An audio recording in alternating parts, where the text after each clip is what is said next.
Hi everyone, Lena here. Welcome back. In this video, I'm taking you along on the last 48 hours of our Paris adventure. Get ready for more delicious food, specialty coffee, and some fresh takes on Paris' iconic landmarks. Today we decided to explore the left bank of Paris, starting from the 7th arrondissement. It was kind of cold that morning, so we were pretty happy to duck into a coffee shop right away. This might be the most stylish coffee shop in this neighborhood, and they're known for their specialty coffee. They also had really tasty looking treats on the table. In this trip, we decided to only eat those from local bakeries, so we didn't get them here. So this is a Colombia one, and this is a Guatemala. Both Americanos we got tasted really good. We would definitely come back here again. The Eiffel Tower is in this neighborhood, so naturally you would think it's super touristy.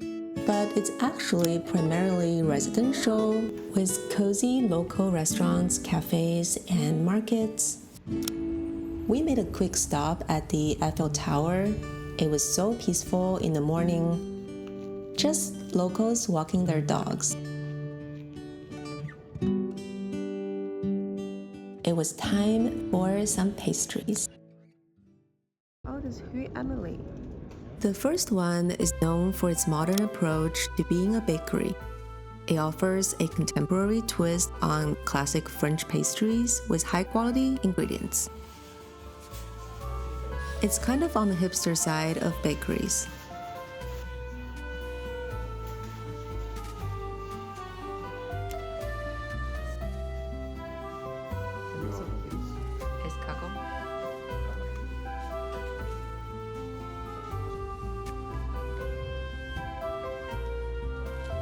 Right next door was our second bakery.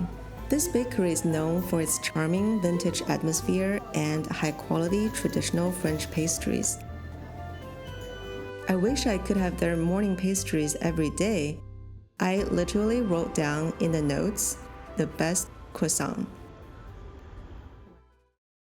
Continuing east, we stumbled upon the cutest pop-up cafe.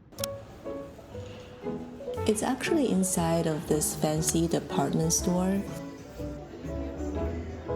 It's also a pop-up store. They have all kinds of cute stuff from this brand Nunu, and the illustrations are done by Jean Julien. That's really cool. It's so cute.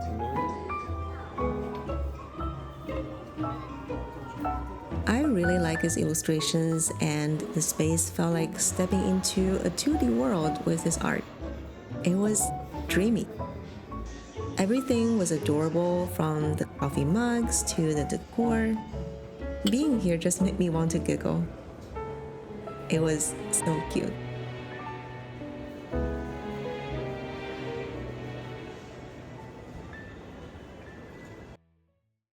Now we have officially entered the 6th arrondissement. This neighborhood is actually pretty touristy.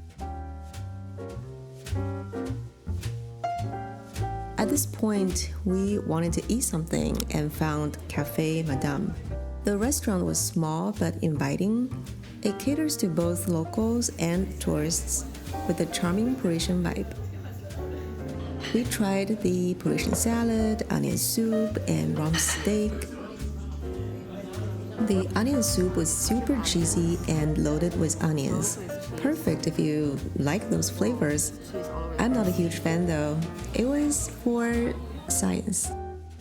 It might not be the best culinary adventure in Paris, but given the location and ambience, it's a good spot for a light lunch if you're visiting the park.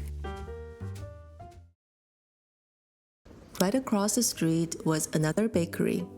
We grabbed a ham and butter baguette. It's a classic here in Paris, but since I wasn't eating meat before, I never tried it. This park is stunning. It's always popular, but it never feels overwhelming. We found some chairs and enjoyed our simple sandwich. This sandwich combo was strangely satisfying. I guess quality ingredients make all the magic. For dinner, we switched back to the Japantown area on the right bank. Ever since we discovered its existence, we wanted to just check it out a bit more. This restaurant has been in Paris for decades and is a hit among locals. It's known for its hearty and affordable dishes.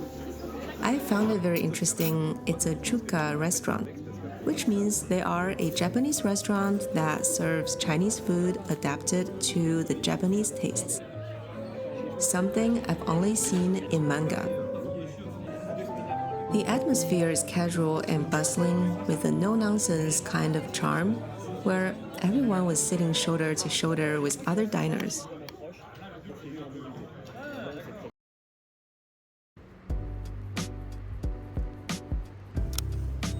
It's our last day in Paris. We started off with some amazing pastries from a local bakery in the 11th, as usual.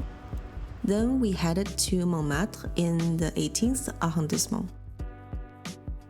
Early morning here is peaceful and beautiful, with the white basilica standing majestically on the hill.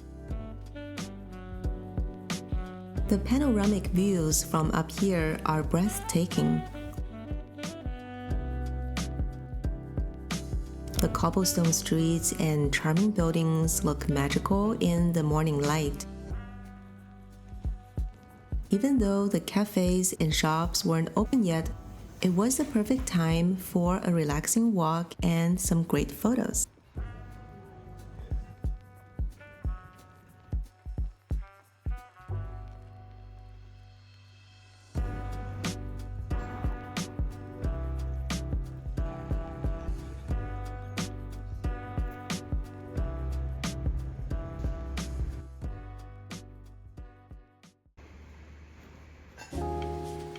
After some walking, we stopped by the Beans on Fire. What a name, huh? This place is known for its specialty coffee, top-notch beans, and cozy vibes. The barista we had was pretty nice and gave us a sample made from some beans I was curious about. Both of our drinks were very tasty. Afterwards, we wandered around this area a bit more. Just down the street, we discovered this beautiful church. It's a well-preserved red brick church with Art Nouveau stained glass, mosaics, and sculptures.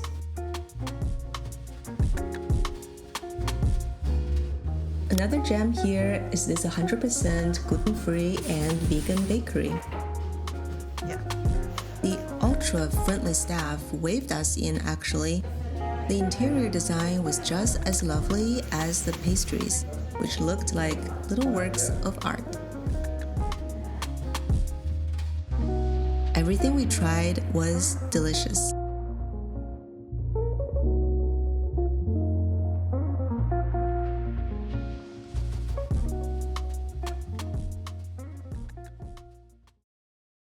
For lunch, we headed back to the 11th arrondissement. I found a very local lunch spot. It just seems like one of those lunch places that cater to the local crowds. The food turned out to be great, and by the time we left, there was a very long line queuing for lunch. Our last stop was also in the 11th. It's a cozy spot tucked away on a quiet street. The cafe offers a variety of coffee-making products and their own roasted beans. The highlight of our visit, however, was the owner. She was incredibly warm and friendly, making us feel truly welcome.